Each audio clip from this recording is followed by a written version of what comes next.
বল্টু, তুই আজকে পড়া পারলি না কেন? আজকে তোকে সবার সামনে প্যান্ট খুলে মারবো। স্যার, পড়া তো আমি পারি নাই, আপনি কেন সবার সামনে প্যান্ট খুলবেন? আচ্ছা বলো তো, ডিম ভেঙে কিভাবে বাচ্চা হয়? স্যার, তার আগে আমাকে বলেন ডিমের ভিতরে বাচ্চা গেল কিভাবে?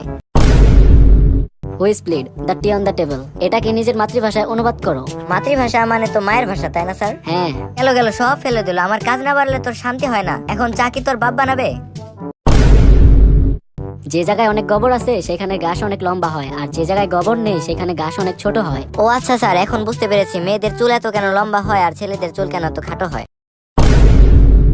বল্টু, আমি তোকে বারবার বলেছি খাতার মধ্যে 1 আর 7 স্পষ্ট করে লিখবি। লেখছস 1, দেখা যাচ্ছে 7 এর মতো। স্যার, আমি ওইটা 7ই লিখছি। তাহলে 1 এর মতো লাগছে কেন?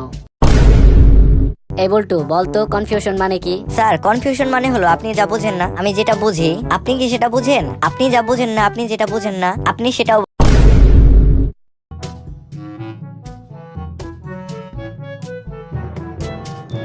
ডাক্তার সাহেব, এটা কি মিষ্টি লাগছে?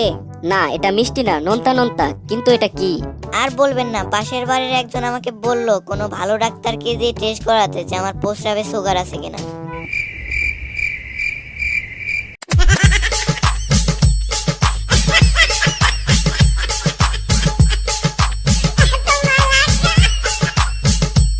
এই নে 10 টাকা, বাজার থেকে সবজি নিয়ে আয়।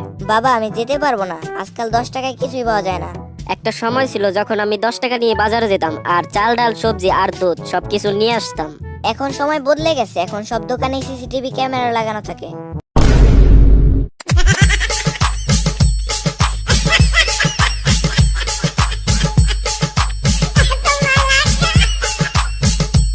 আপনার স্বামী মারা গেলেন কি করে? জানি না স্যার। মারা যাওয়ার আগে আপনার স্বামীর সাথে আপনার কোনো সমস্যা হয়েছিল কিনা? না স্যার, কোনো সমস্যা হয়নি। শেষবার সে হন্তদন্ত হয়ে বাড়িতে ঢুকেই বললেন, জলদি কিছু দাও, পেটে ইঁদুর দৌড়াচ্ছে। তারপর কি হলো? তাই আমি তাকে ইঁদুর মারার বিষ দিয়েছিলাম।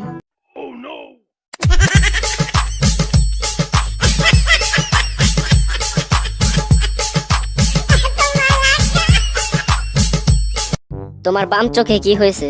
কিছুই হয়নি স্যার। তাহলে খামোখা চোখ বেঁধে রেখেছো কেন? স্যার, আপনি তো বলেছেন যে ছোট বড় সবাইকে এক চোখে দেখতে।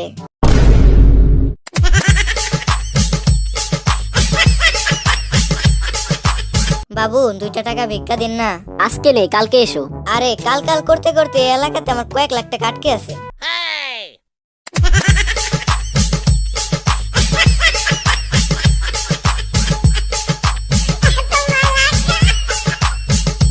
বাবু, আগে তো 10 টাকা করে দিতেন, তারপর দিতেন 5 টাকা করে, আর এখন দিচ্ছেন 1 টাকা।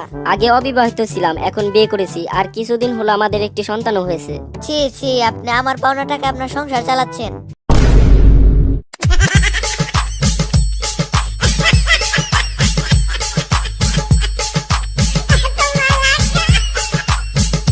ডাক্তার সাহেব, আমার একটা প্লাস্টিকের বালতি ভেঙে গেছে, একটু তাড়াতাড়ি ঠিক করে দিন তো। আপনি কি জানেন আমি কি করি? হ্যাঁ জানি, আপনি প্লাস্টিক সার্জারি করেন।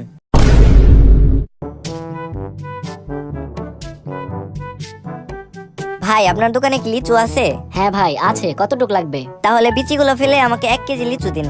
আচ্ছা, আপনি কি আপনার ওজন মাপার সময় এভাবেই মাপেন? হেই ড্যাডি, আপনার মেয়ের কি হয়েছে? আপনার মেয়ে আমার সাথে 3 দিন ধরে কথা বলে না। বাবা, ও তো অসুস্থ। কেন ড্যাডি, ওর কি হয়েছে আমাকে বলেন, আমি ওকে সুস্থ করে দেই। তুমি ওকে সুস্থ করবে কিভাবে? জানেন একদিন কি হয়েছে? একদিন ওর কপালে অনেক ব্যথা করছিল, আমি ওর কপালে একটা চুমু দিয়ে দেই, তারপর সাথে সাথে ওর ব্যথা চলে যায়। বাবা, ওর তো এখন পাতলা পায়খানা হয়েছে, আসো তুমি ঠিক করে দিয়ে যাও। ভাই, আপনার দোকানে কি পারফিউম আছে? হ্যাঁ আছে, 200 টাকা, 500 টাকা আর 1000 টাকা। আপনার কোনটা লাগবে? ভাই, এগুলোর দাম তো অনেক বেশি, আপনার দোকানে কি 5 টাকা দামের পারফিউম আছে? হ্যাঁ আছে তো, আপনি আমার পেছনে আসেন, দিচ্ছি। আপনি কি মদ খান? জীবনেও খাইনি স্যার। চুরি করেন? চুরি কি জিনিস বুঝি তো না স্যার। মেয়েদের পিছনে ঘুরঘুর করেন? এগুলো তো কখনোই করি না। আপনার তাহলে কোনো দোষই নেই? স্যার, একটা দোষ আছে। মাত্র একটা? তো সেটা কি? সেটা হলো আমি সব মিথ্যা কথা বলি।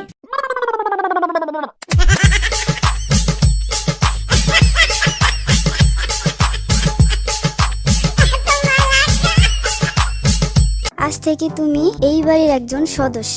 আমার মেয়ের মতো আমাকে তুমি মা বলে ডাকবে। আচ্ছা ঠিক আছে মা।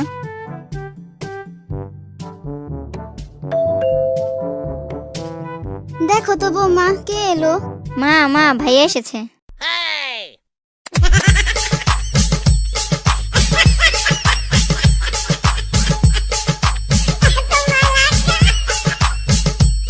ঘরের বাইরে বসে আছিস কেন? আর বলিস না, আজ আমার ম্যারেজ অ্যানিভার্সারি, বউকে একটা চেন গিফট দিয়েছিলাম আর বউ আমাকে ঘর থেকে বের করে দিল। কেন, চেনটা কি সুন্দর ছিল না বুঝি? না রে, চেনটা ছিল সাইকেলের।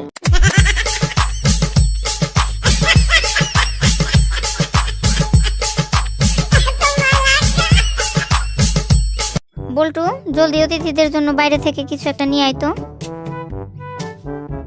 ওনাদের জন্য একটি সিএনজি এনেছি, ওনারা যেন জলদি বাড়ি যেতে পারেন।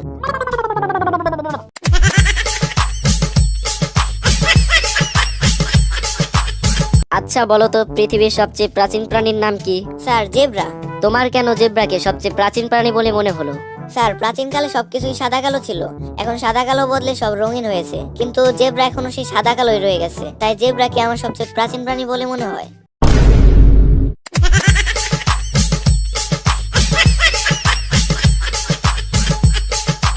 আচ্ছা বলো তো, গ্রামার কাকে বলে? স্যার, যারা গ্রামে থাকে তাদেরকে গ্রামার বলে। মনে করো তোমার বাবা শতকরা 10 টাকা হারে 500 টাকা ব্যাংকে থেকে লোন নিলেন, তাহলে 1 বছর পরে তাকে ব্যাংকে কত টাকা জমা দিতে হবে? কোনো টাকাই দিবে না স্যার। গাধা, তুমি এখনো এই অঙ্কই জানো না? স্যার, আমি অঙ্ক জানি, কিন্তু আপনি আমার বাবাকে জানেন না।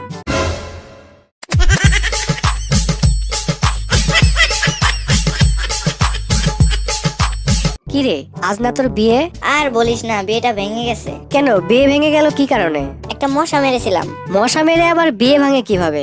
কারণ মশাটা বসেছিল আমার শ্বশুরের গালে।